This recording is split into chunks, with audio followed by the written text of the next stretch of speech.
Hello, and welcome back to the Combo Class bonus channel on this nice Saturday, or if you're in a radically different time zone from me, maybe a different day. I need to make sure this is even connecting properly while I'm going live here for a little extra Saturday video to talk about some number stuff I was messing around with, because while I looked at some charts of some fun types of numbers, might as well show you guys some of the patterns that have been popping up.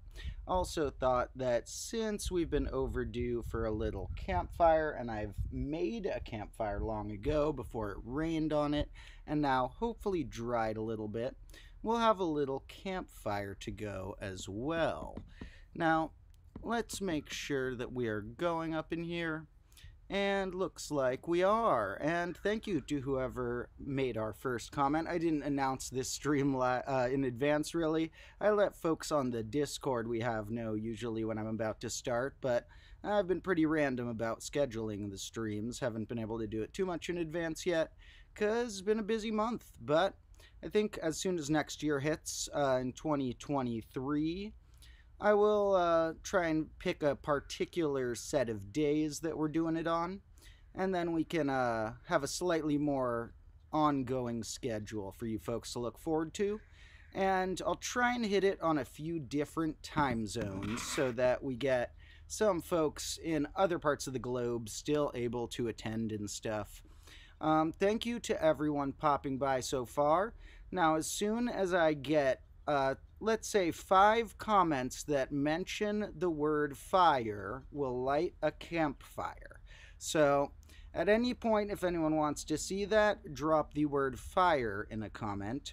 Until then, what we're going to do is pop this screen small to look at some number charts. But actually first, let's just think about what's first on my mind today was, so the date today is the 17th of the month. Now, 17, that number feels really 70. It has 7 in the name, and 17 sounds like 70 and all of the 7-like ones. Now, I've already gone into in a short video about how they shouldn't have 2 syllables. Why does 7 have 2 syllables compared to the other 1-syllable ones? So 17 kind of inherits the disease of the extra syllable, and then it's like genetically passed down to 17 from 7 that it has more syllables than 16 and 18. So first of all, gotta say, bad amount of syllables in the number 17 in English. But the question I had was, how 70 is 17 really? Because the number 7 obviously is 7e. If you're going to say anything is 7-like, then we're going to say 7 has to be. But 17, although we write it with a 1-7, really what that means is we had a 10 and 7 extras. We happen to count in a base 10 system where that place meant a 10 worth. But let's say we counted in base 11. This would mean exactly 18. If we counted in base 12, this would mean 19.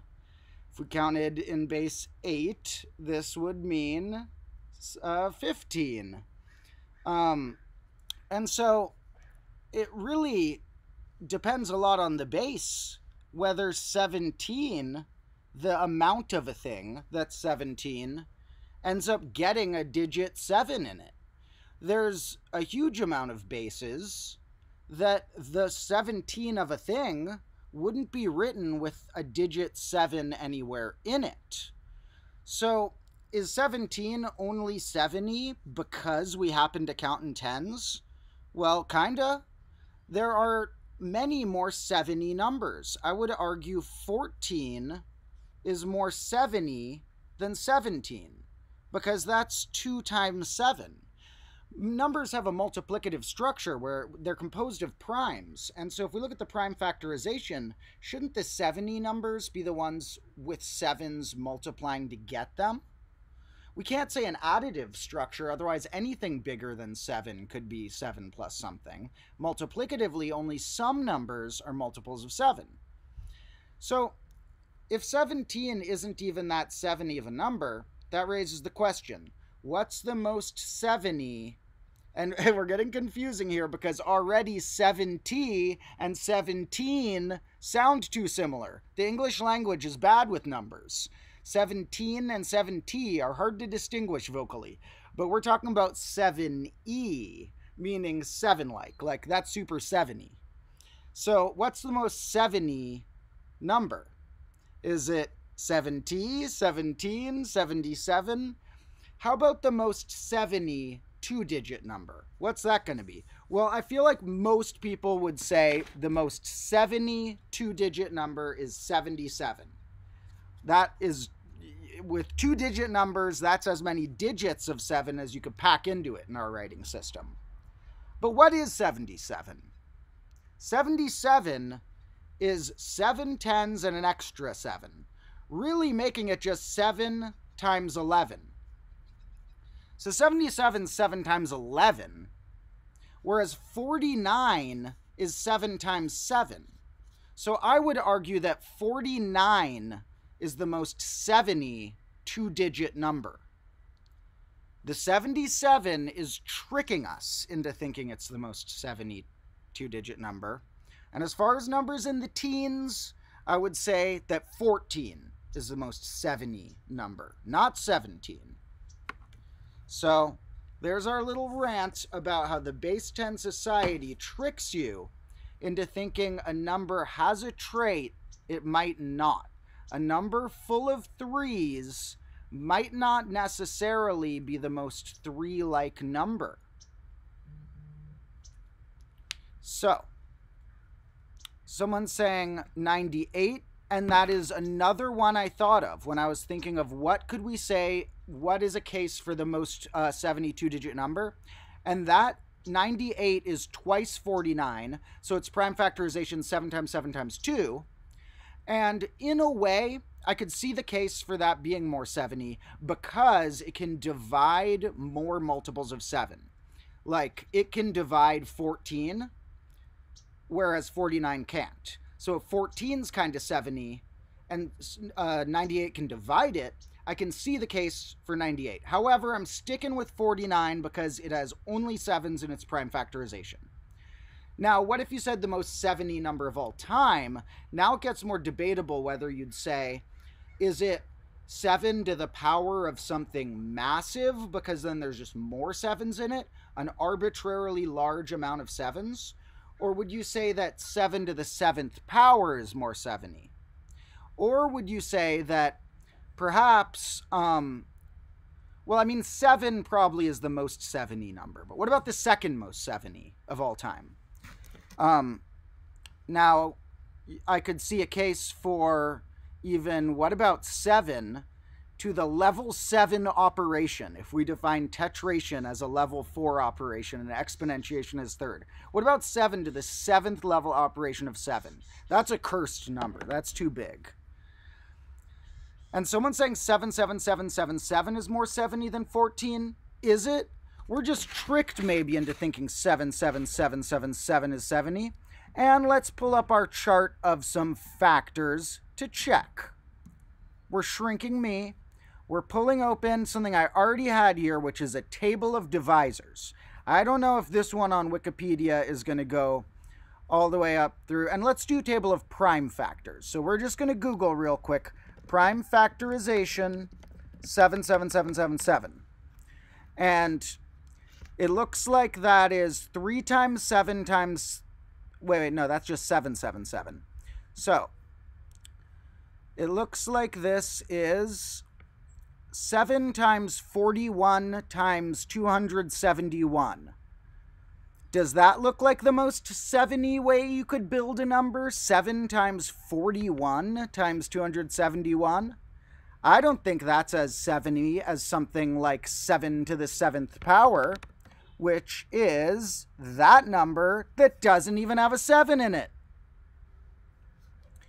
So, now the other thing I wanted to talk about is that 7D, not 17, but 7D has a kind of cool trait about it. Now, it has come up in a video of mine before.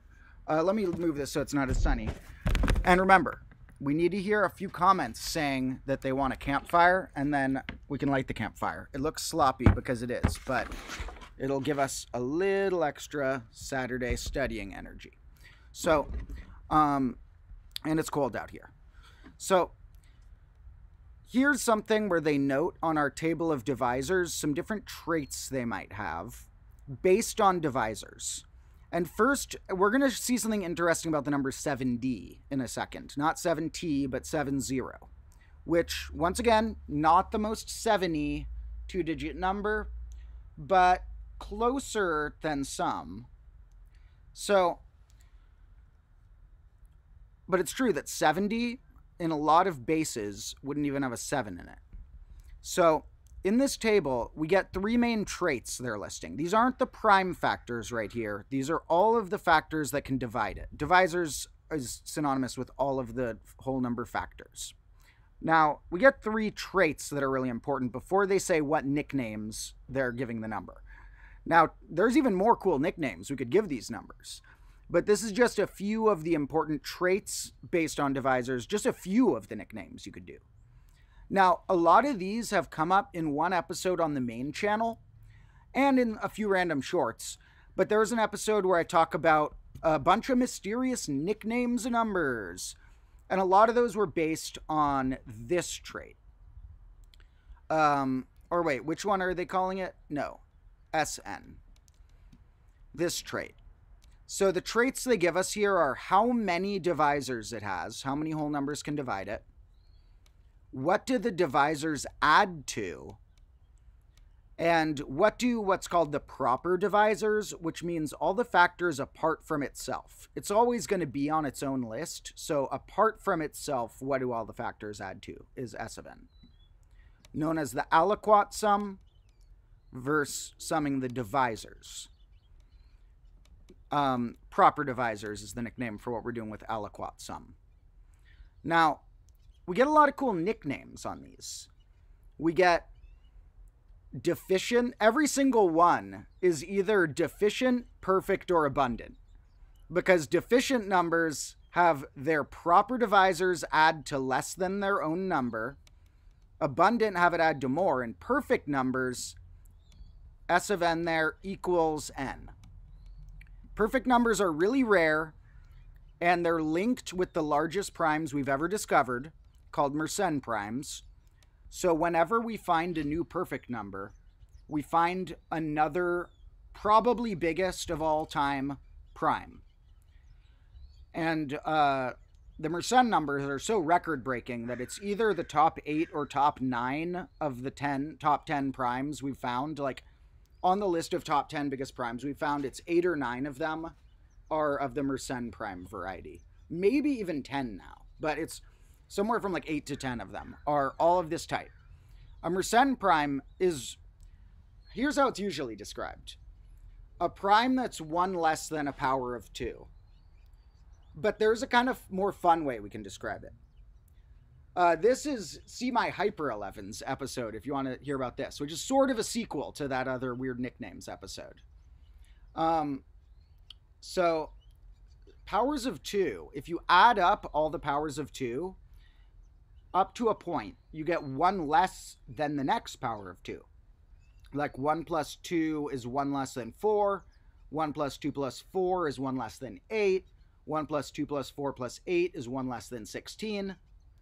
So when we say numbers that are 1 less than a power of 2, that's synonymous with numbers that are the sum of all of the first some amount of powers of 2.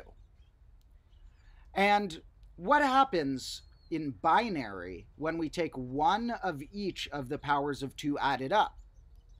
Or when we go one under a new power of 2? That's the number where every digit is ones. If every digit is 1 in a binary number, we have one of each power of 2 up to a point, and it's also logically one less than the reset to a new 10000 type number.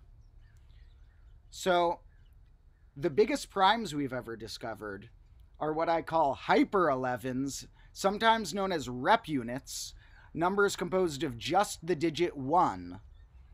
in binary. So if you wrote the largest primes we've ever discovered as humanity in binary, they're only the digit 1, and millions of them. At least hundreds of thousands, if I think millions. Yeah, millions of ones. So perfect numbers are super special. Deficient and abundant are like the barrier. Like perfect's like right in between, or perfect's the barrier between deficient and abundant when these add up to less or more than the number. Now, the more abundant a number is, they can get extra traits. Highly abundant. There's ones called colossally abundant that they didn't put on here. There's tons of types of abundant and types of composite. And we can see funny traits. Like composite numbers mean I'm not prime. I can be divided more ways. But composites, some of them are called highly composite or superior highly composite. And we can see funny things like some of the numbers that are prime they're not composite, but they're highly composite, because that doesn't mean I can be divided. It means something about for their size, they break a record. So funny enough, you get 2 is prime, but highly composite. In fact, superiorly highly composite.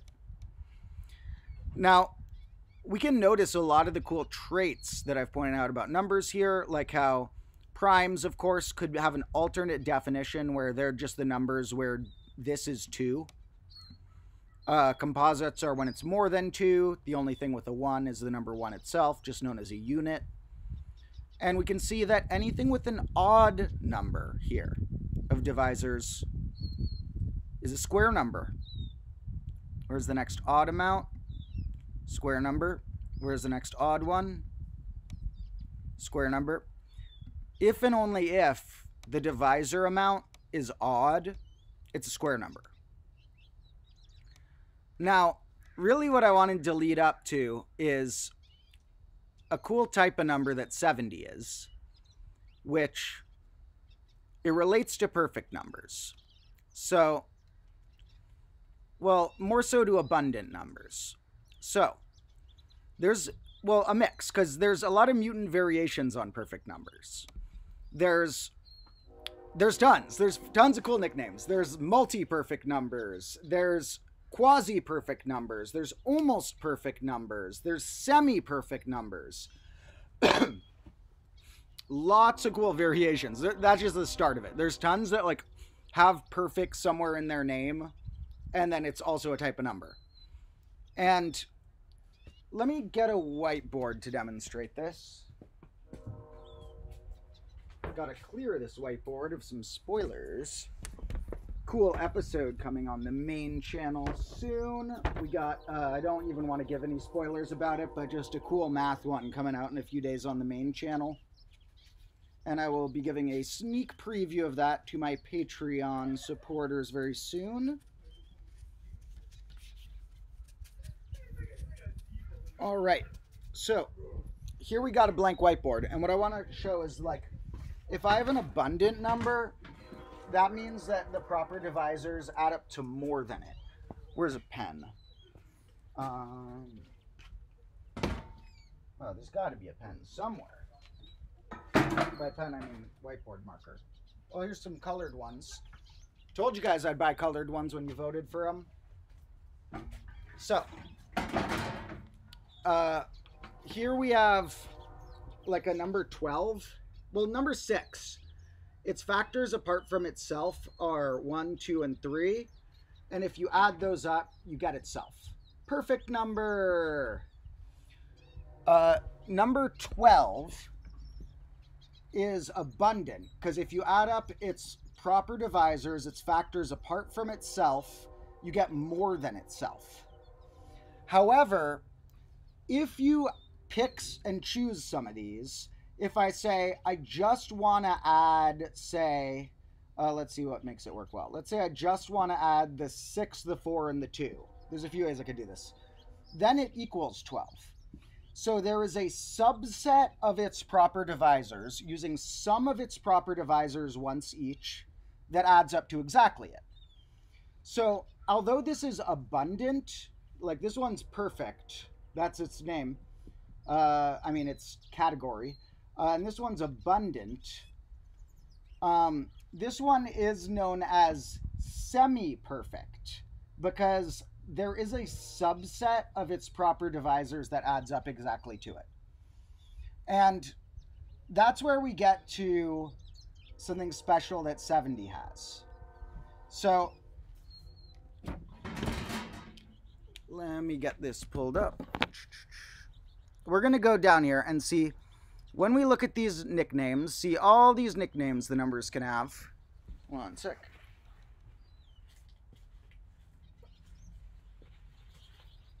All those nicknames the numbers can have. And now we're going to find a fun one. Some of you may recognize this from one of my videos, but we have some new stuff to share about it, even if you recognize this word. And if you don't, it's pretty fun. So, you know how mathematicians give stuff cool names sometimes? Like, this is a perfect number. This is a this number or a that number. Some of them are bad names, like imaginary numbers. Poor name for them. But some numbers are fun. And what if I said that 70 is the first one on this list we can see is a weird number? That is the mathematical terminology, that 70 is the smallest weird number. So if anyone asks you if you know any weird numbers, you can say, yeah, in fact, I know the smallest is 70. So a weird number, what does that mean? Basically, when you're an abundant number, it's very likely you're semi-perfect. All of the abundant ones, which are pretty common going up, seem to be semi-perfect until 70. 70's factors are 1, 2 times 35. What else do we have? 5 times, what is that? 14. And 10 times 7. So these are all the proper divisors, 1, 2, 5, 7, 10, 14, 35. They add up to more than 70. So it's abundant. But no subset of them. You can't pick and choose any of these that add up to 70 itself. And so it's called a weird number. Now, in some ways, if you heard, okay, there's an infinite amount of weird numbers, which is true, you might think, okay, that's not that special, although somehow the first 69 numbers dodged being weird. That's another way you could phrase your fun fact if you want. None of the first 69 integers are weird. So, or yeah, you could also say, yeah, 69 is the smallest number that nothing is weird up till it. So, 70 is our weird number, and even though there's an infinite amount, the next one is 800 something. Let's see what they say about weird numbers. The next one is 836, and then 4030. So there's only 2 weird numbers less than 4,000, 70 and 836. Those numbers are apparently weirder than any other integer up through 4,000. In fact, weirder than any number, because weirdness is apparently only a trait of integers. So, the other thing about 70 that's special as a weird number is, I remember reading, and I think they might say this on the Wikipedia page, that 70 times a prime, if the prime is at least 149, is gonna be weird. So 70 is like a weird number generator, where we plug in a prime 149 or greater multiplied by 70, we're gonna get a weird number. However, the ones that come out of that, since they're a multiple of a weird number, are not called primitive weird numbers. 70 and 836 are primitive weird numbers. And so it's actually not known, although it's likely there's an infinite amount of the primitive ones, hasn't been proven yet that there's an infinite amount of primitive weird numbers. But from generators like this, we know that you could have an infinite amount of weird numbers in general. And weird numbers are just one of the fun, wild, wacky names you got going on in math. So, and look at here, they found a really big weird number.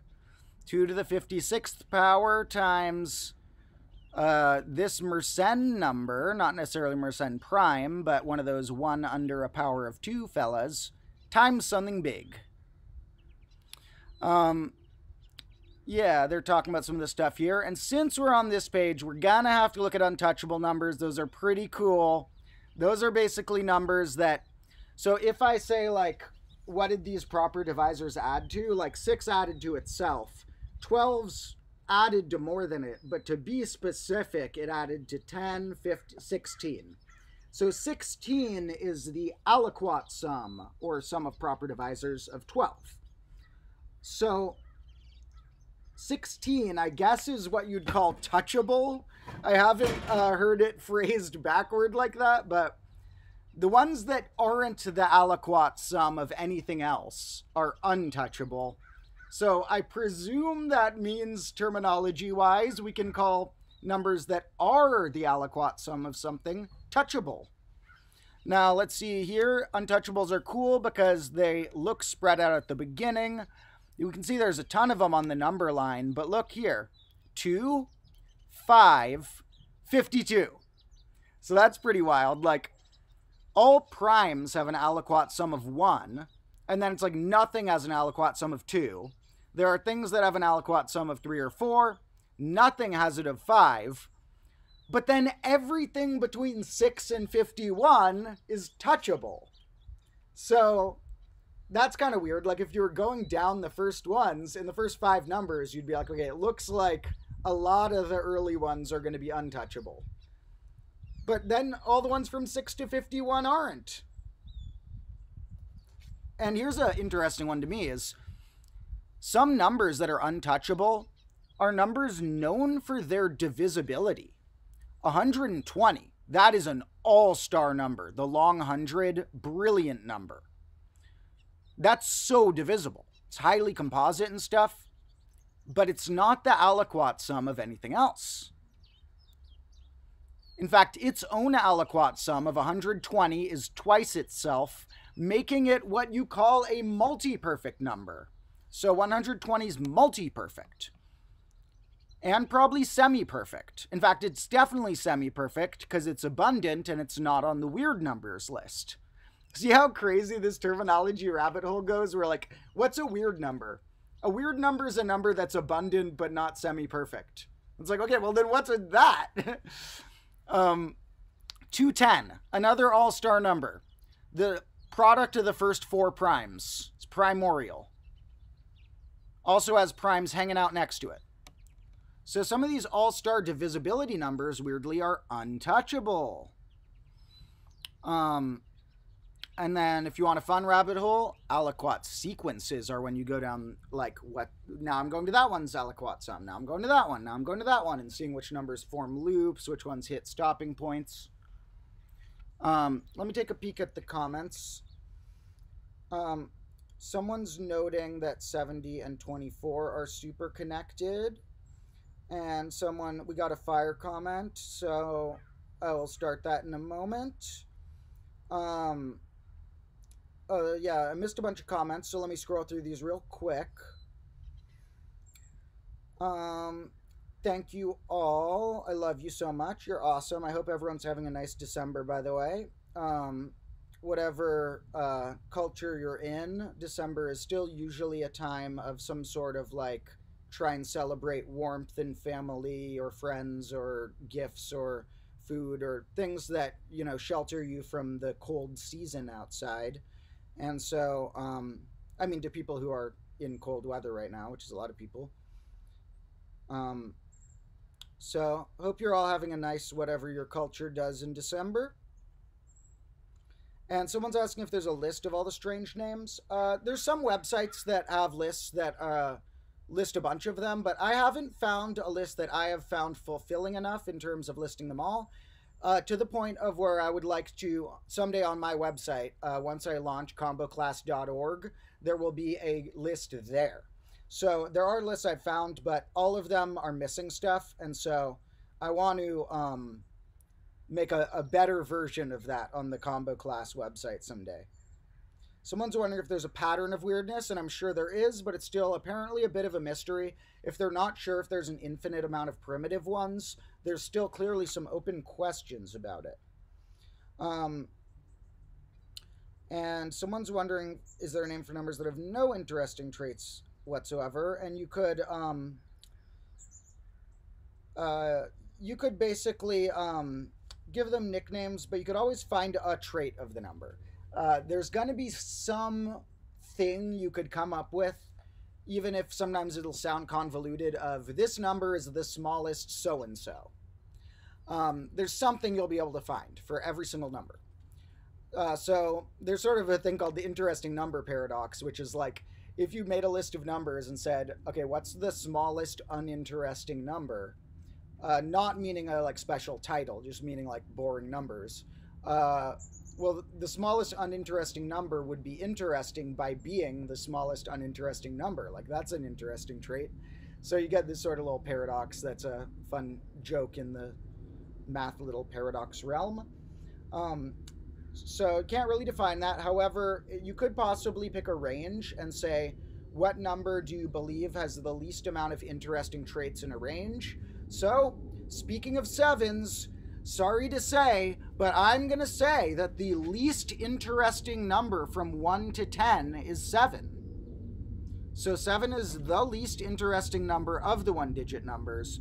Of course, because in that category, the least interesting, like it gets a least interesting from 1 to 10 award, but that's not enough to offset it in interestingness from the other numbers. However, you need a range to do that in. You can't just say in general what's the least interesting, or even what's the lowest uninteresting. But here we go. Combo class statement. Least interesting number from 1 to 10 is 7. And by that I mean least interesting integer.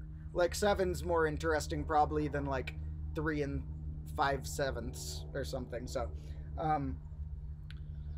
we'll light the fire in a second. We also, if we need another snack, I still have these rambutans, however you pronounce that, rambutan or whatever, which, like I said, look very spiky, but they're soft spikes, and they actually taste almost exactly like lychee. So these ones I think were a little underripe, but they were still good.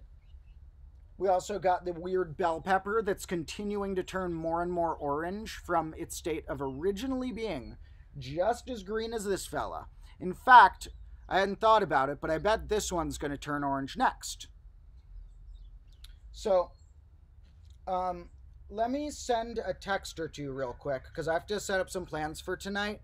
And I'm going to have you guys try and see what cool traits you can see lower on this list while I light the fire and send a text or two. So let's see what we got going in this range. Notice anything interesting here? Well, let's see.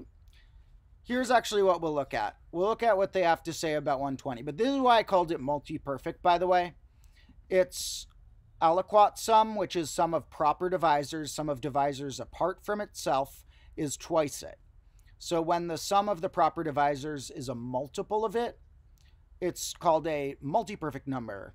It's measured by how many times for that title, the nickname of it is given by the total divisor count divided by the number. If that's an integer, then if it's 2 is the integer, the total divisor count, including the number, is twice it. It'll be perfect. And if it's another integer, it's multi-perfect. So at 120, they're going to say is a 3 multi-perfect number. Let's see if that's right.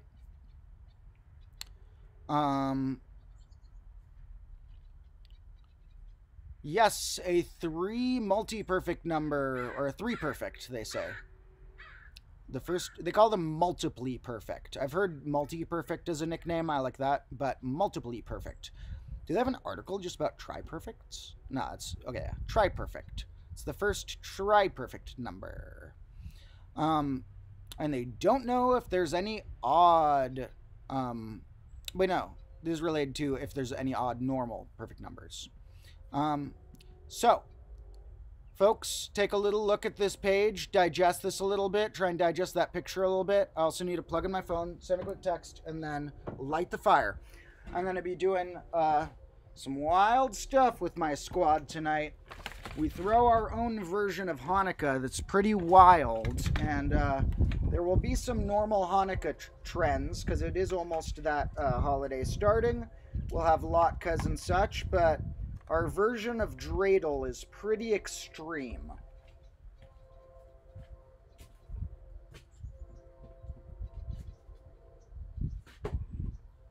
Okay.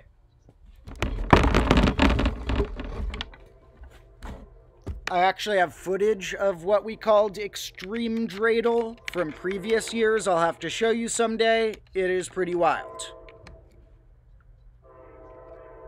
And by the way, folks, you don't need to drink alcohol to party, although a lot of people do because it can be a crutch that's useful for some. I, as of a few days ago, haven't drank alcohol in a year and a half.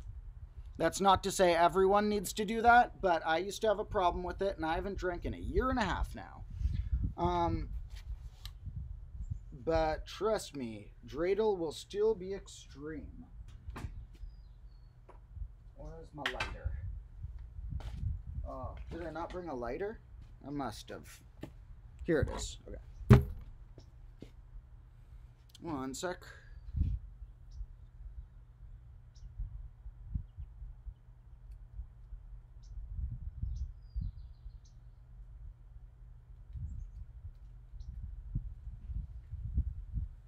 Okay. For whoever's around, you ready to light the fire? I guess I need to pull this up anyway because I need the comments here. So, by the way, right here, this fire that's all fallen over and crooked and stuff now, I will admit I may have used a little help in advance on there, which is the reason I didn't light the campfire last night like I wanted to is the wood still felt a little wet. I got the wood from bits of the classroom and desk mixed with some branches that fell on my street out there from trees. And so it had rained and they got wet. It's still a little wet. So I may have used a little help from lighter fluid just so we can get a brief fire. I don't know if it's going to stay lit even because the inside of the wood might be too wet to stay lit. But we'll get a little brief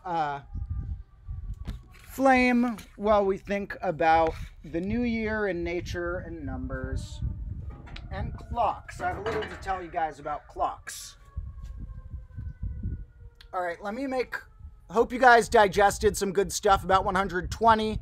Incredibly underrated number. 120, the long 100. In fact, the word 100 used to mean it sometimes. 100 sometimes referred to 120. But the long 100, as we can call it to be clear, 120 has as many factors as the number 1000. The long 100 is as divisible as the normal 1000. So let's make me big.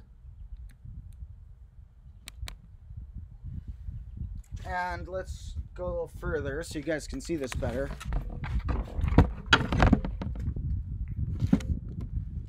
So, while we light the fire, let's think about clocks, because I've been working on my clock quest, and I still intend to get hundreds of clocks like I promised once. See my main channel episode about clocks if you want to know the story behind that. So I still intend to get hundreds of clocks. But I'm not just going to like buy them bulk, partially because I can't afford it, and partially because I want them to look different. I don't want too many of the same type. And so I get a few at a time. We recently got this glow-in-the-dark clock back there. I guess you can't really see it, but we'll pan to that in a bit. So I recently got that glow-in-the-dark clock that when it's nighttime and we do fires, if the fire's not working, we'll get some glow-in-the-dark clock action. And got one or two others, but we've been breaking clocks at the same rate that we've been accumulating them. So I need to speed up. Luckily, when clocks break, I sometimes can redesign them and salvage the clockness out of it. So I actually, in the next main channel episode, have a homemade clock that represents something cool. It's another thing that comes in 12s that's not hours. It's also not music theory, which does have things that come in 12s, which will be other homemade clocks, like the circle of fifths and stuff. But there's a different one from that, a whole new clock I made myself from a broken clock that will appear in the next main channel episode. That was using a little clock that had its glass shattered and the inside was all messed up. So I like added new things on top of the numbers using the frame and reattached the little hand. The one of the hands that I could still find.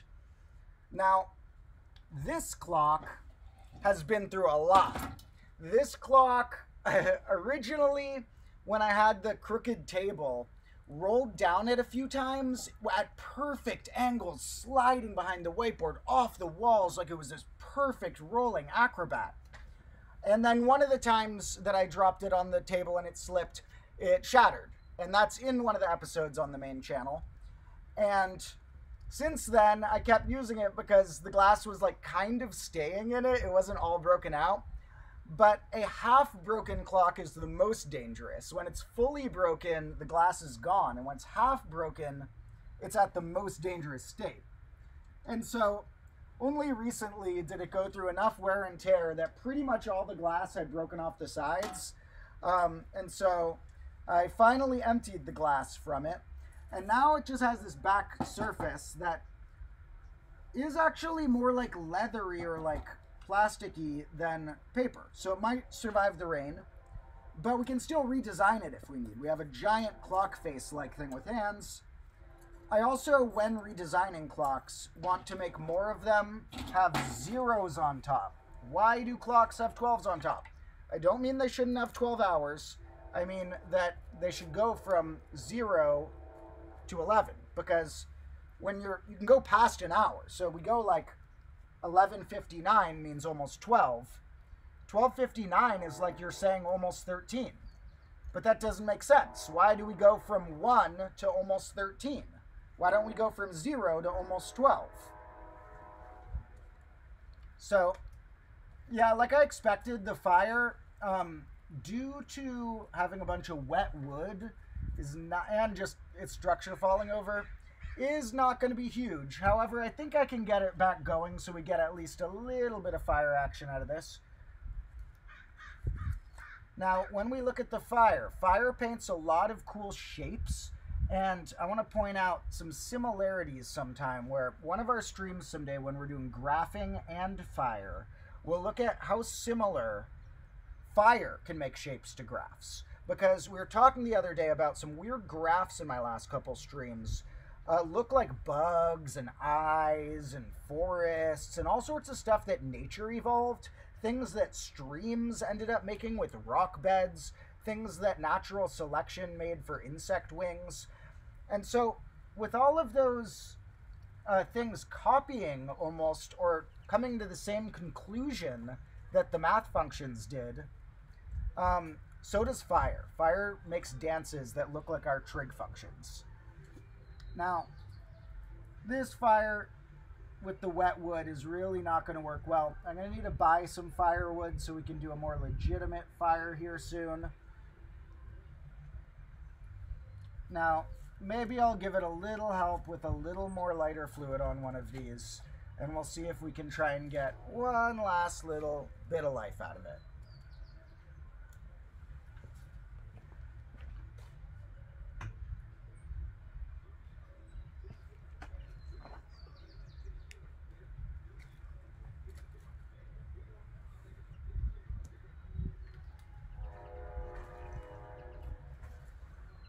Where'd the lighter go? Okay.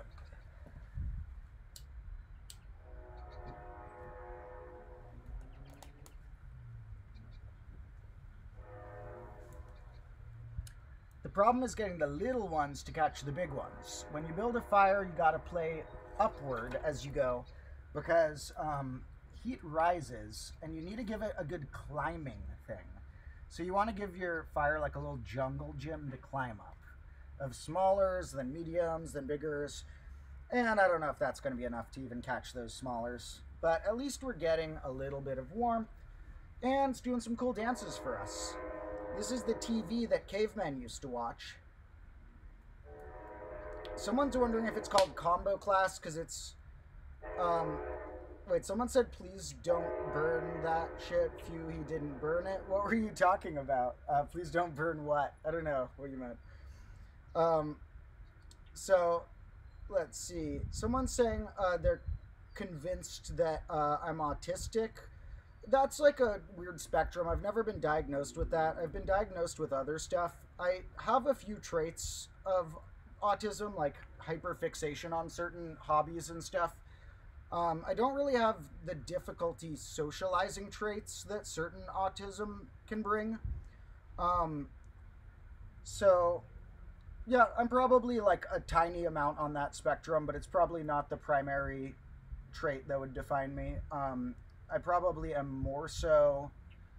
I've been diagnosed with being bipolar, but I'm not sure if I completely believe that or not, because diagnoses can be weird. And I've been diagnosed with depression and generalized anxiety. So those are probably more definitive of what goes on in my brain, but I'm just a really weird mix in my brain. So who knows? I'm probably like 5% autistic. And speaking of that stuff, Combo Class is very supportive of people trying to be open about whatever things like that they deal with, and the good and bad things like that can bring. So we're very open about mental health here. Let's see. Someone's wondering, oh yeah, is Combo Class combinatorics focused? Nah, I like that. I like studying permutations and stuff like that. But it's more so, combo was always like this catchphrase I had for a while, and it's related to projects I've had in the past. We're related to like combo other stuff apart from Combo Class, and it represents sort of just a type of, I believe there's going to be episodes I'm going to make about what's called combo theory, and it's mixed with what I call contrast theory. And it's sort of like a philosophical thing, I believe, about the ways things in the world are interconnected.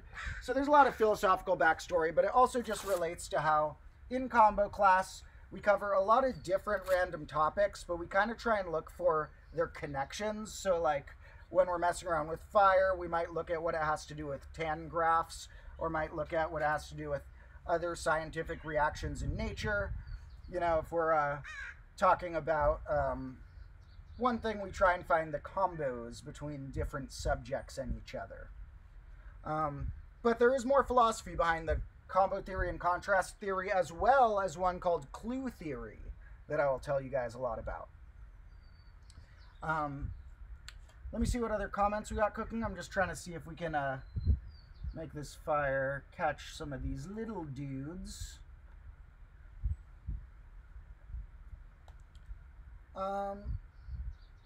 Someone's saying to stay away from plastic fumes. Yeah, I try not to burn plastic. I don't think there's any plastic in there.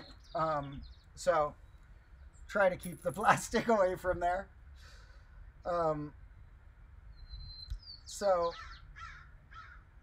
Is everyone's worried about the clock? The clock wasn't burning. Also, this part of the clock is metal at the bottom. So this part is plastic, but that wasn't burning. The metal part might have gotten a little, but it's not even hot.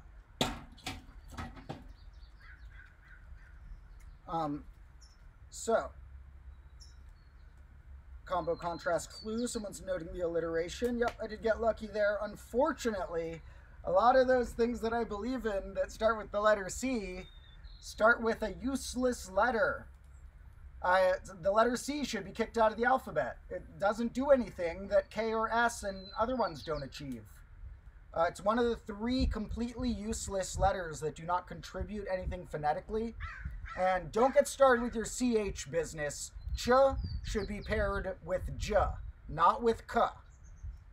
So if you're going to put a ch sound, you can either say that that's the same as TSH, sh, or if you want to clarify it more, you can call it JH or double J or something. No reason it should be paired with K. And no reason K and S should be shared by this extra letter C. So the letter sucks. Unfortunately, I named my show Alliteration after it. I mean, not unfortunately. I'm glad I named it Combo Class, but it's an ironic letter because I roast the letter C a lot. So the problem is that I can't turn them all to Ks because that sounds pretty bad. You don't want too many Ks in a row.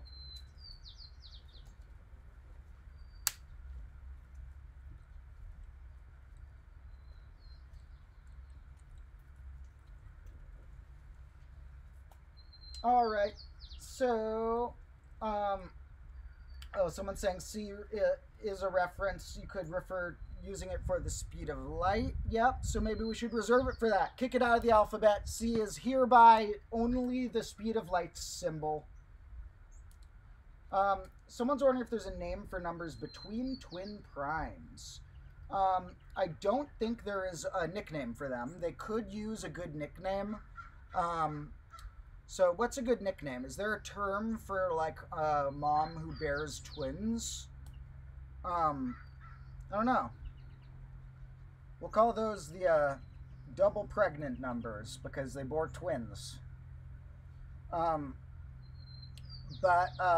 Yeah, there's traits of them. The numbers between twin primes do have specific traits.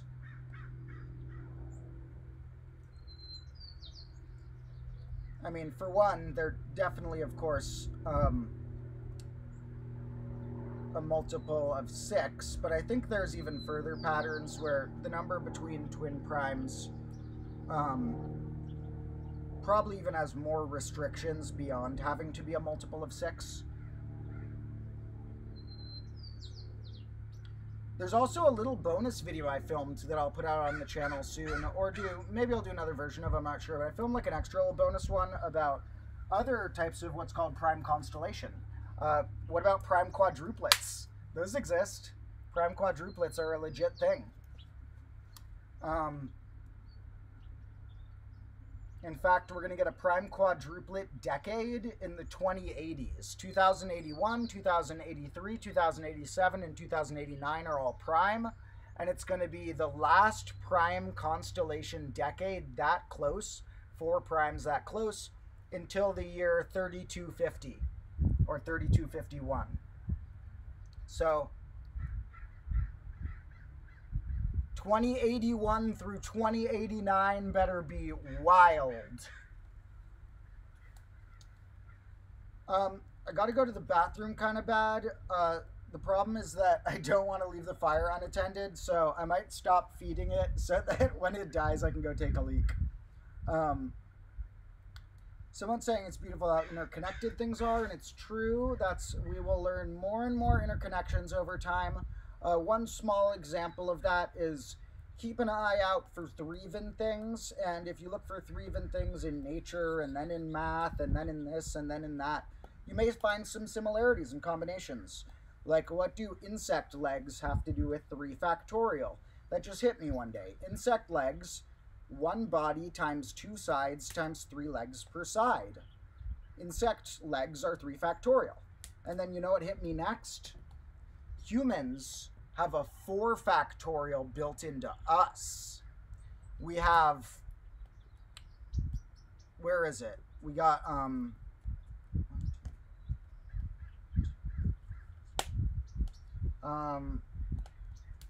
times 2 times 3. I'll need a thing and clarify that. Watch my 3-even episode where we talk about all of the hidden 3-evens.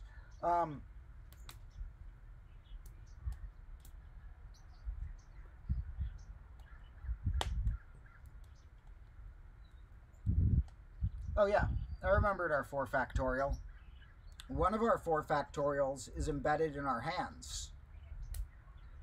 We have 1 body, and this isn't going to count thumbs. Thumbs are opposable thumbs that are special to humans. They're a unique tool. I'm saying right now they're not counting as the fingers. So for fingers, we have 1 body with 2 sides, with each finger has 3 joints on it. You see those 3 little joints? Times 4 fingers per each side. So there's like 24 little joints total right here, not counting the thumb. And that's 4 factorial.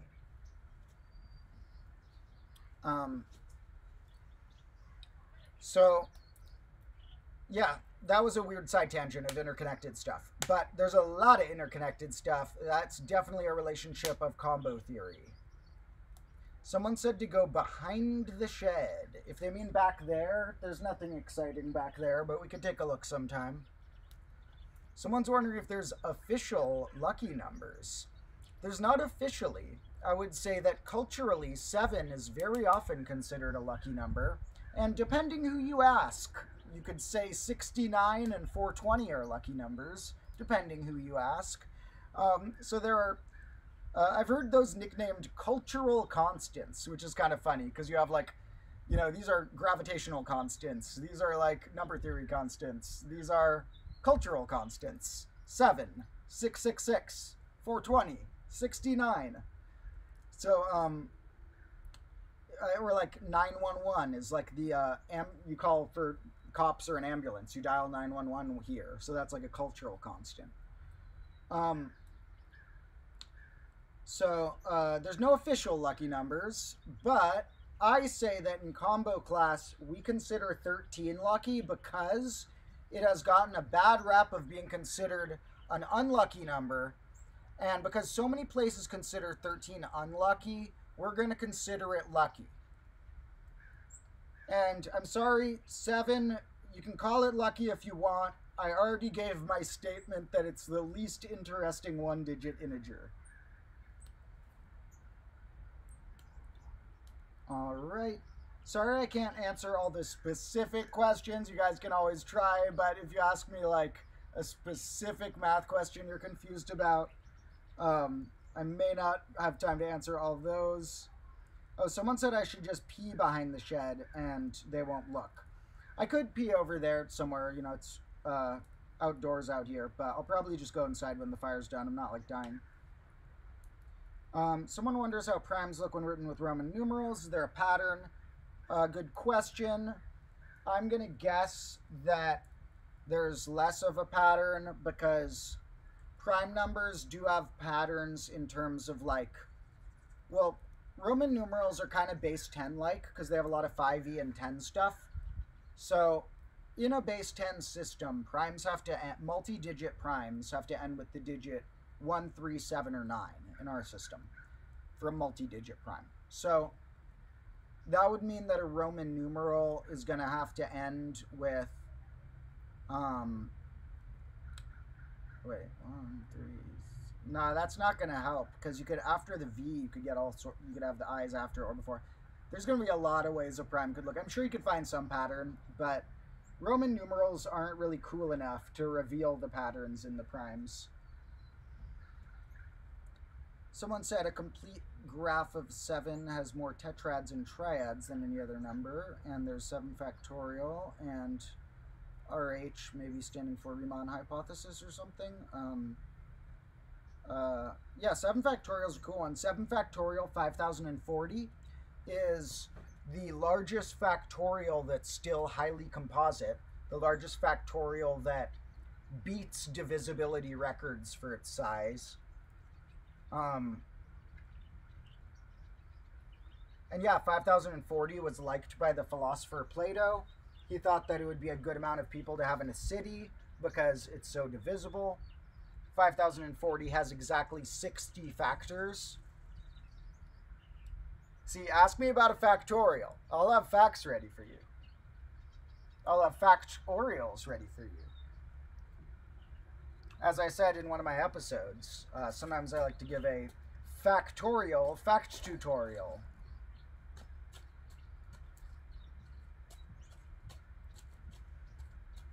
Alright, that was a pretty calm little fire, which is good. We don't need to do any wild ones today. We've done a lot of wildfires recently, and there's going to be, well, wild fires with a space, not wildfires.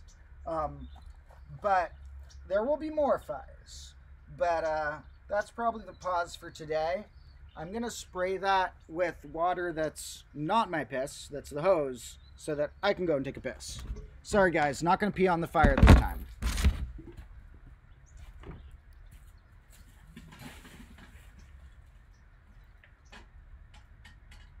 Okay, the hose is kind of stuck in this net thing. There we go.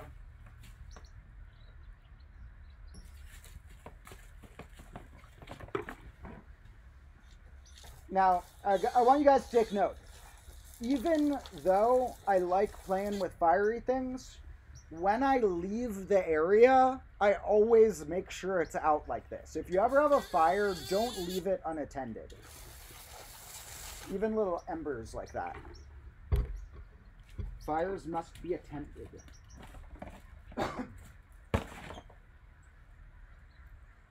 When I have friends over in the combo classroom at night, I usually light some candles so we can see in a more fun way than a lantern or something. And then, although now I have a glow-in-the-dark clock. Whenever I light candles back here at night, it's like somebody has to be on duty with the candles. You don't leave them unattended. All right, I'm gonna go take a leak real quick. I'll be back in a moment to talk more math. I guess I should leave you guys with a fun screen. If you guys want something fun, then we'll make a little graph just for you guys to watch while we go. Let's do a polar one. R equals sine of A tan theta. What's wrong there? I did the parentheses wrong.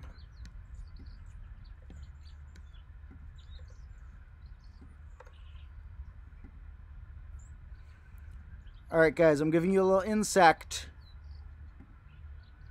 Okay, there's your little insect. I'll be back soon.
All right, we're back, folks.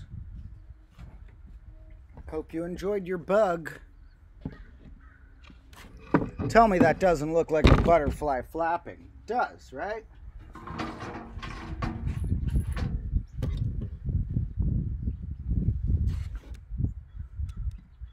All right, hi folks. Let me see if anyone's chatting around here.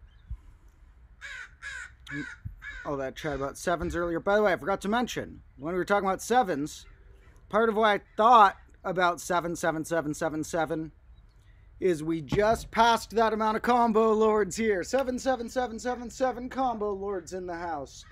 That means that between this channel and the combo class TikTok and the main channel, there are more than 100,000 different combo lords out there.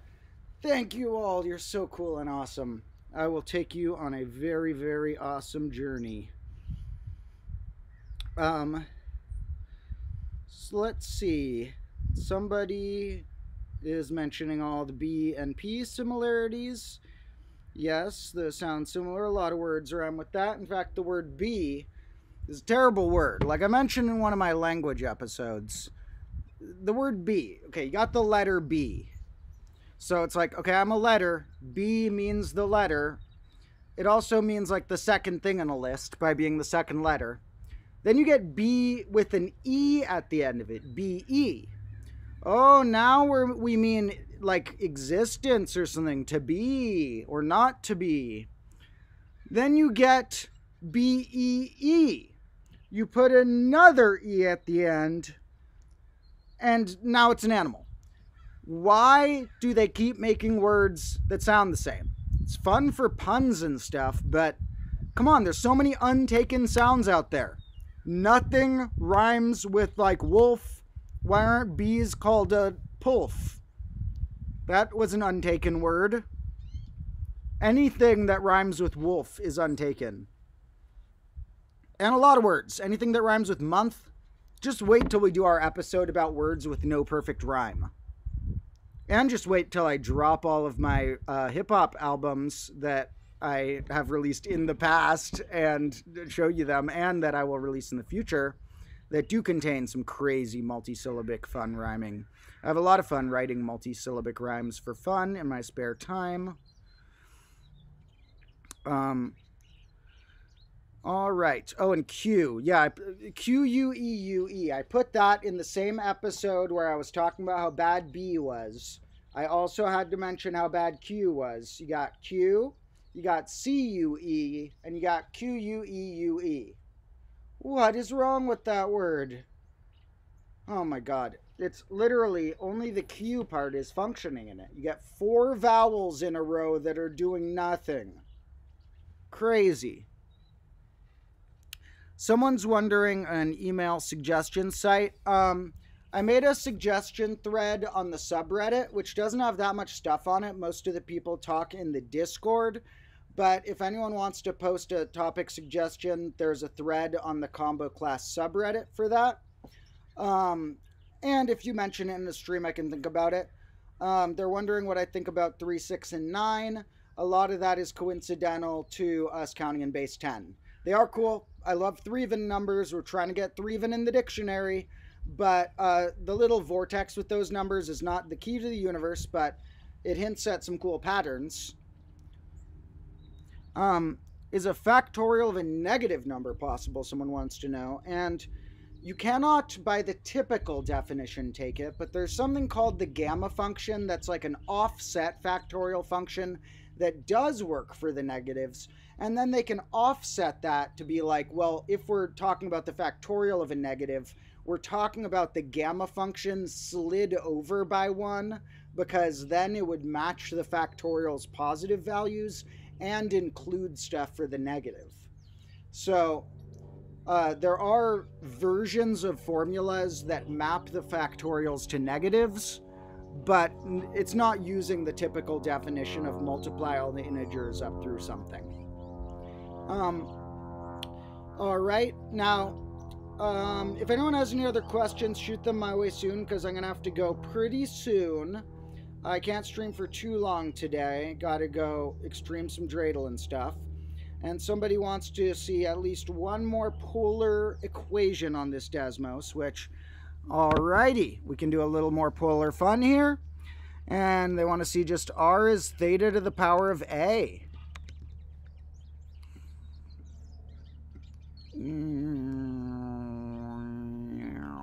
Now, when it has the gap there, I think that it's not... It could continue this if we set this higher, maybe. Yeah. So it does keep spiraling out if we tell it to try and do like a higher range. Now, if I include negatives too, it does that, I guess.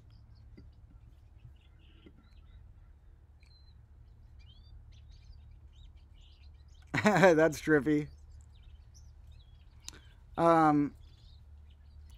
Yeah, someone asked if we want to hear something odd. Sure. We already talked about a lot of odd things, being the number 7, for example. What about if we... Let's try a few more of these siny ones where... Let's say I want to know r equals sine of theta plus cosine of theta. We get, ooh, the 2 circles added to 1. What about minus? Another circle. What about times? Ooh, we get this. Whoa. Ooh, look at that. Ooh, that was a bug. Found a bug. Bug finder. Found a bug. Where'd it go? That's a flower. Found a flower. That's cool. I need to find one that looks like a burning clock, and then it can be my logo. Where's the bug? I swear there was a bug. Yeah, the bug. Where'd it go? Bug. Look at the new bug we found. R equals sine of negative 10 theta times cosine of theta. We found a new bug. This one has its typical 3 arms, but they look wing-like. I don't know. Those might be back legs, but then it would have 8. I don't know. And those are little antenna. Any more bugs in the mix?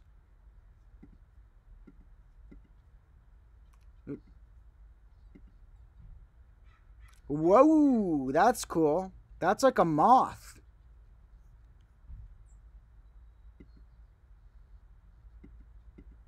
It's having trouble calculating them because I told it to do such a wide range of those. Ooh, these are cool. Ooh, there's a simple bug.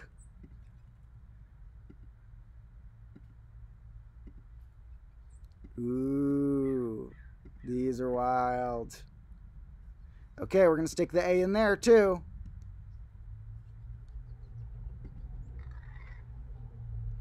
All right, we're rounder now. Whoa, that one's simple. Okay.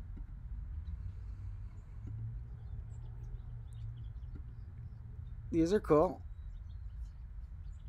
You guys can see this, right? Okay, cool. I just have to make sure once in a while I'm not being dumb and you're just looking at my face or something. Okay. Plus. Okay. Sorry, computer. I'll limit your range. You don't have to think that wide. Whoa! We got big. Okay, I'm going to try and tell it to not worry about that much. Okay, now it's not continuing it as many times. It would have filled in more and more if I had told it to. That looks like an eye.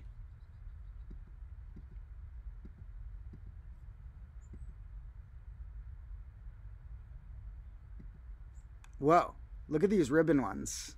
I love how 3D these look. All right. Minus. No, let's do divided by.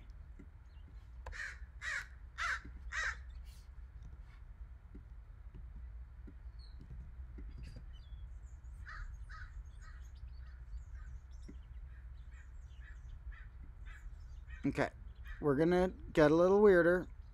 We're bringing out the tangent.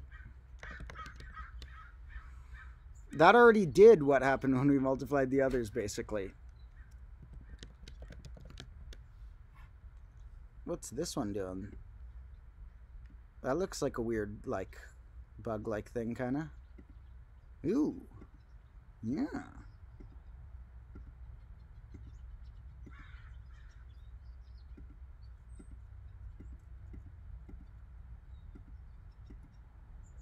It's making a sideways heart because I love you guys.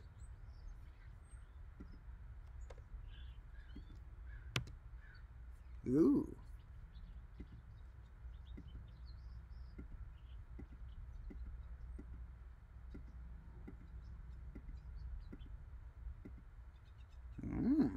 That's a plant. Look at that plant.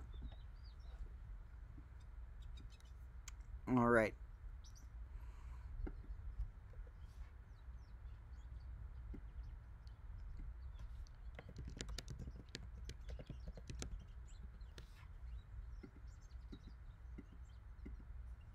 Okay, that one was too simple. This doesn't do... Oh, no, I didn't put the A in it. This one's more continuous when we have the A there.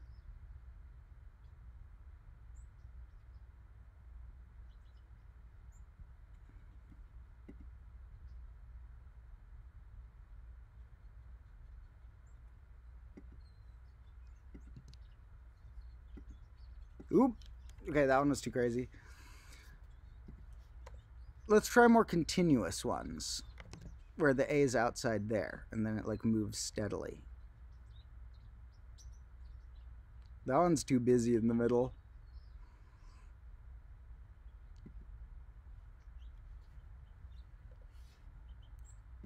Are we able to put the A up there? Nah, we're not.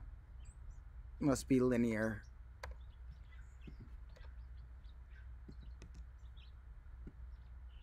So it allows the A in front because that's still linear. However, that's like saying divided by A, so we don't even really need the R there.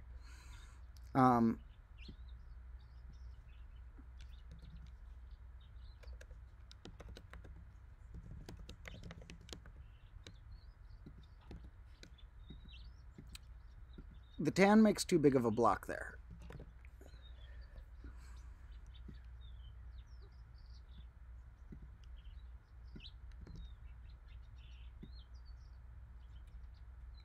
Bug!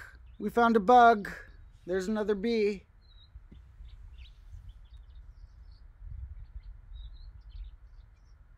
There's another bug.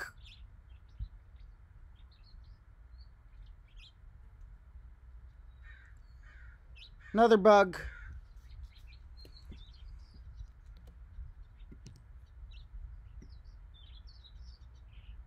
There we go again. All right, it's going to get weird.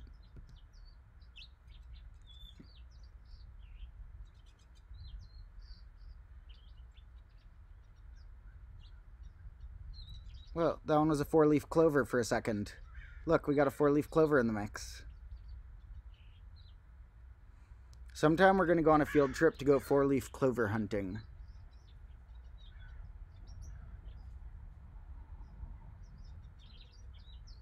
Oh, there's a 3-leaf clover. Oop, where was it? There we go. Yep, simpler because it's an integer value there. What if we try, instead of A, we try pi? Blot it out. Yeah, blot it out. Okay. What else do we want to try?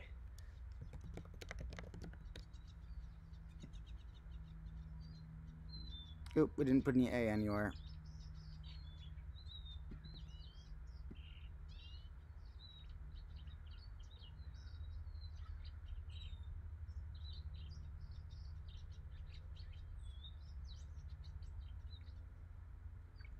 All right, and just for a little flashback of some of the other insane ones we've seen, we need to flash back on a fun game we had, which was called What Can We Do with the Equation for a Circle? These are no longer polar coordinates. We're going to the trig function, fellas. This is the equation for a unit circle. How can we change this? Now, I used to have a squared all over there, but really we can just call it a and just like have it at a squared value if we want it to be an integer. So we're just at a now for our slider. Now, when we just took sine on some of these, it started going crazy.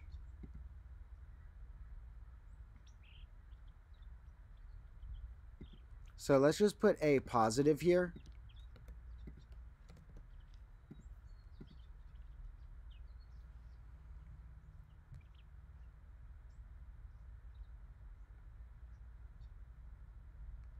Let's put it to 0, actually, because then it glitches for a second.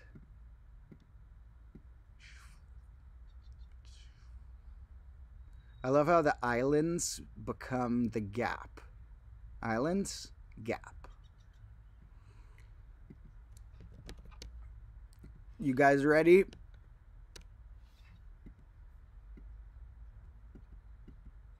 Wait, why isn't... Oh, there we go. We just need A to be small.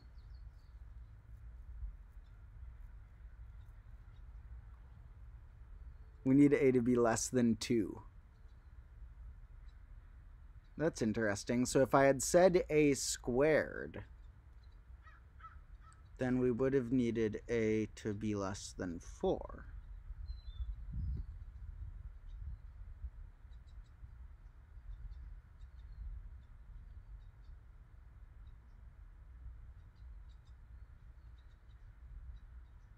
And both of these are cool states. This state is sine of x squared plus sine of y squared equals 0. And this state is sine of x squared plus sine of y squared equals 1. This is just the craziest landscape. This equation, sine of x squared plus sine of y squared equals 1. And what happens if we multiply instead of add? Bam!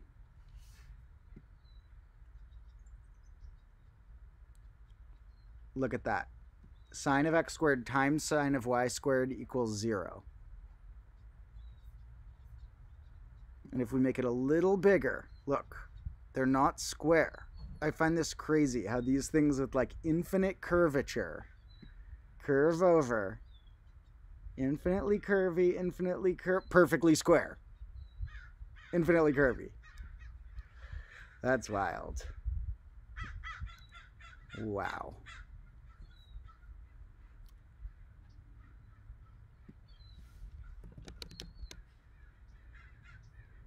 That's not going to change too much because that's just going to give us a different value. We're just going to leave that side as a number for now.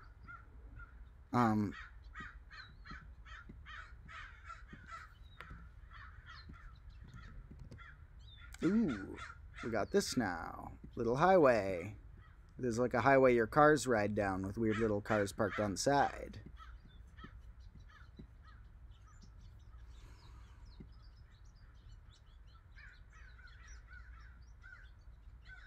Whoa, that one becomes square as well, in a weird way, like rectangular.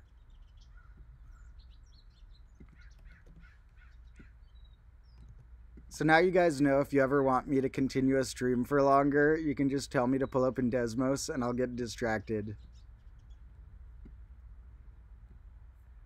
That's cool. Is it all self-contained? There's like nothing past there. Is that pi?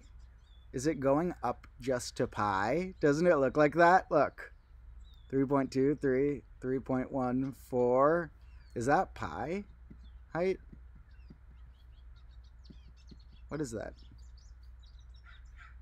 These are a little taller. Huh, I don't know. It is self-contained. It's a weird little zone with this infinite center. Ooh, and look, we can go into the infiniteness. If we want to try and observe it, we can't go this direction because that's just too crowded, but we can go down this diagonal. Look.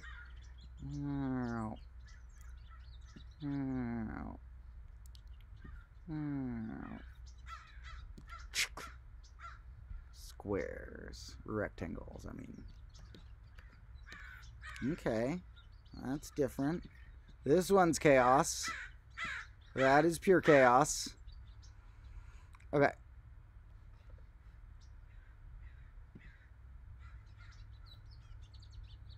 I don't know where I am. Oh, maybe if I escape the chaos, there'll be something out here. I was too zoomed into the chaos, but it will send me back somewhere home. Oh no, home is an infinite grid, I guess. A weird type of grid. Oh no, it's just a highway. Look, we just get this weird highway there. Doesn't that look like a highway they build for cars?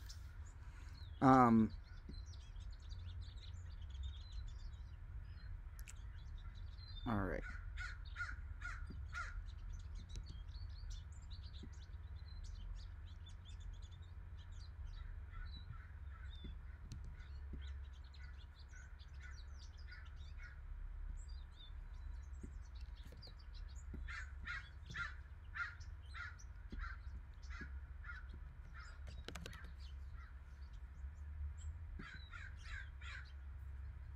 Hmm.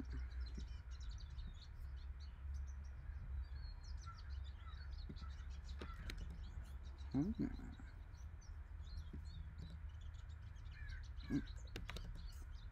Hmm.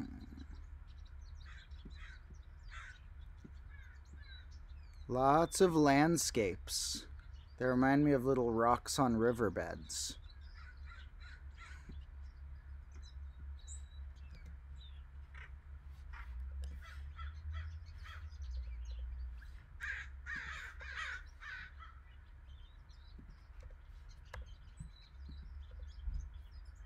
This one's cool. Look, sine of x times sine of y equals 0. A regular grid, but its length appears to be pi, maybe. And so a grid with size pi, that appears to be. If I want to make it a grid of size 1, I think I can do this. Yeah, no, this is just a grid, size 1. But this does make a form of square grid. And if I put a plus instead, it sideways is it. Isn't that trippy? If I want to make it 1, too, look. They're gone, but what about plus? I get these guys. These are what becomes the grid. How about here? Same thing, but they become this grid. All right. Another grid. Another grid. Sideways stripes. Waves. This is a fun one. This is like the you're lost at sea. What about if we make that 1? Ooh, this just slides them flat. This is like when the ocean is going through different phases of the waves coming and going.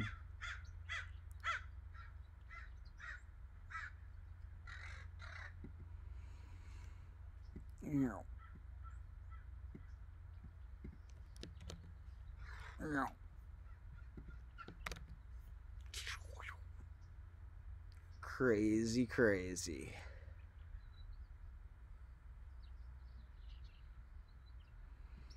Let me just real quick. I need to, let's see. I need to shrink this real quick so I can, put myself in the way real quick so that I can look at some notes I took about this once in my own. Oh, squirrel, squirrel. You see squirrel alert? I need to look at some of my own personal notes real quick.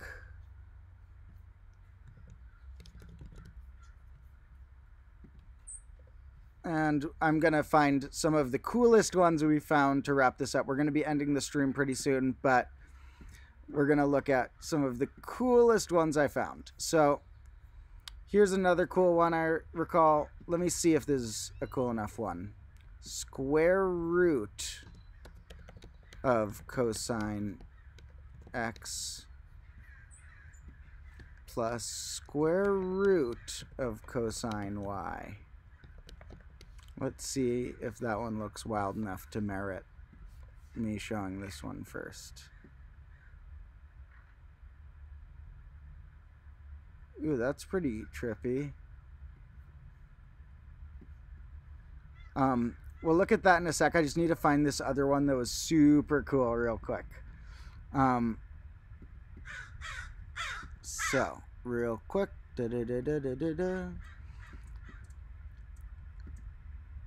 This will be worth it.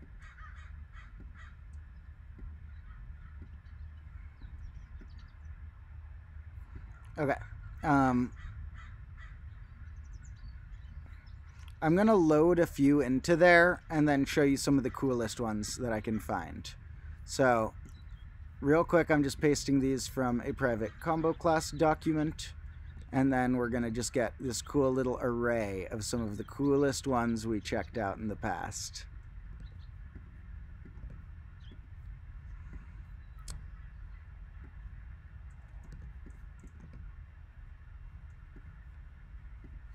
All right. Some of these are just absolutely insane. This will be worth it. I want to just find this one with the islands that was the coolest. Because the one with the islands is so cool. There we go. The one with the islands is my favorite. Okay. You guys ready to see some wildness? So, I got a bunch loaded up. And here we go. First, what does it look like when we do the cosine of the x's and y's in the square root? We get these guys that start out as these bubbles that we saw before growing. And then they lose their edges like that. It's like that's an icon used in some stuff. And then they vanish.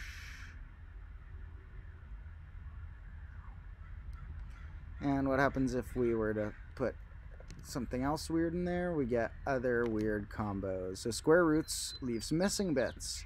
What about this one? This one is like weird magnetic waves. Whoa.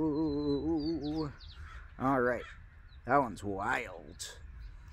Now, what about this one? That's just a classic. We just get these rays. There's a few that make this shape. What about this one? Weird highways merging with this web. What about this one? And we can move the sliders. There's a lot of cool states here. Look at that glitched state. That one's interesting. Look at this weird border. Lot of trippy states. All right, what about this one? Craziness. Now one more. This is my favorite. You ready? What is this that we're in on? Well, look at these islands. Look at these separated organisms that look like eyes and animals and plants and like single-celled organisms, kind of. They all have their own thing going. Like, let's zoom in on one of these. This one's, it's hard to see the scale on these super spiky ones that look like eyes. Let's get a little closer to the center so we can like see one in our view. Where am I? I'm lost in a field of eyes. Look at these ones. These ones are simple enough to like digest. Look at that weird set of blobs. And then the gap between the next one. And these are our world of creatures. Is there any way to throw an A in there to change stuff?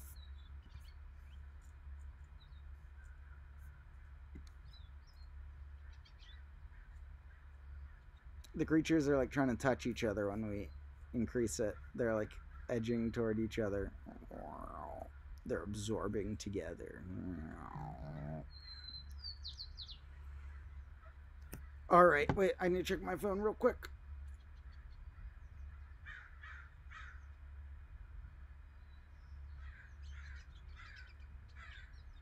Cool. Now, tell me that's not the wildest thing that you've ever seen. So, let's try and throw a few more A's, and then we're going to have to end this pretty soon. Oops.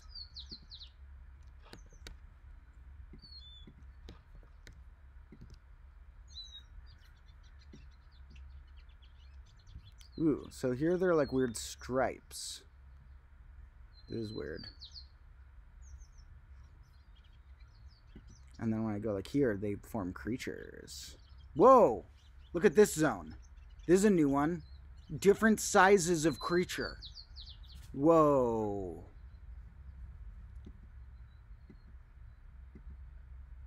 Whoa.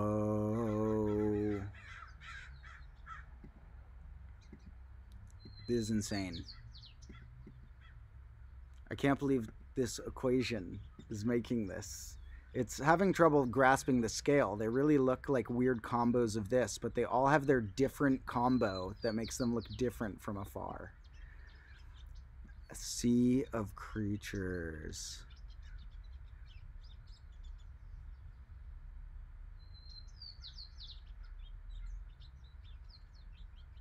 Whoa. Now we're going to throw the A in front of both of these instead.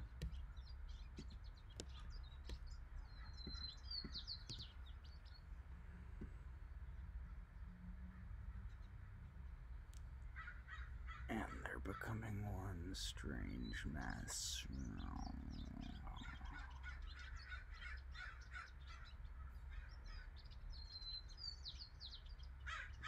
Miniature creatures.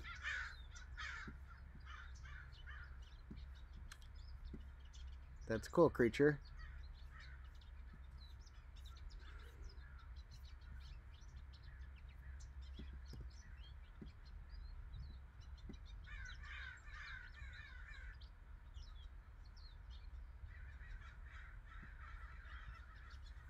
Why don't they just use this to design like wallpaper and backgrounds and art and stuff? Look what this is what it looks like up close actually. But when you zoom out, you get this web of eyes. That looks like the coolest wallpaper ever. Yeah, okay. All right. Someday maybe I'll get it so on my streams, you know what would be sick is if I'm in front of a green screen and in the background it's just playing all kinds of these. And it'll say the equation in the corner. So I love these equations. All right, I'm going to wrap up soon. Let me see what comments you guys are leaving. All right, we got one more request. Oh, we got a few more requests. I haven't been looking at these, but I do appreciate them. Oh, someone was mentioning inequalities. Yeah, we should have been doing inequalities on some of these because we can then we can see what's inside or outside other ones. But yeah, I guess if we did inequality, we could be like filling in stuff. So there's a bunch of requests. I can't do all of them. Sorry, guys. But I will try one or two of the simpler ones. Someone said something looks like a big chompy mouth. Let me try one of these simpler ones. Tan of x squared plus y squared equals 1. Got a few requests.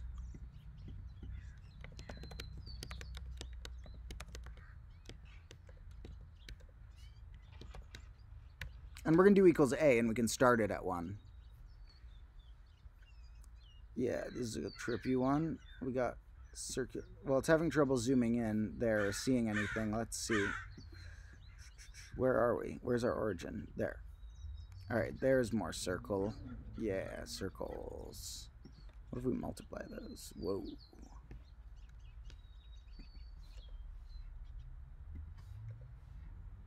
Ooh. Whoa.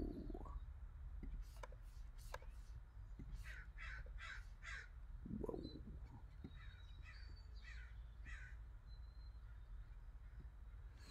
All right. Those are cool. Sorry, can't try all of the other ones, but you all are super cool. Now make sure, yeah, there's a lot of crows. Let's see if we can get a bird cam going. Okay, I'm going to switch back to me, guys. No more Desmos for today. We'll be back with that before long. Trust me. I realized a good way to do streams at night. When we don't have a campfire or anything in my room, we can do our Desmos streams. Stay tuned for some cool stuff. The next episode on the main channel is going to be some dope math. So make sure you're all tuned into the main channel. If you want to chat with the Combo Lords some more, check out the Discord or the subreddit, or if you're extra helpful, the Patreon, which throughout this month I'm thanking the people who have pledged to that in various ways. And you're all super awesome. I love all you Combo Lords. Thanks for joining me on this random stream. I will catch you guys again soon. I gotta go play some extreme dreidel and stuff. But whatever stuff you guys got going on, hopefully something fun, something nice for your weekend. And I'll catch you guys again very soon. So, have a good day. Remember to be curious about all the cool connections about you and around you. And let's see if we can get any crow cam. Yeah, they're just flying all over. So they're flocked in some tree right now. Not too visible. But when they throw a real crow party on the streets like they do once in a while, I will show you that, and that is pretty wild. All right, guys, have a great day.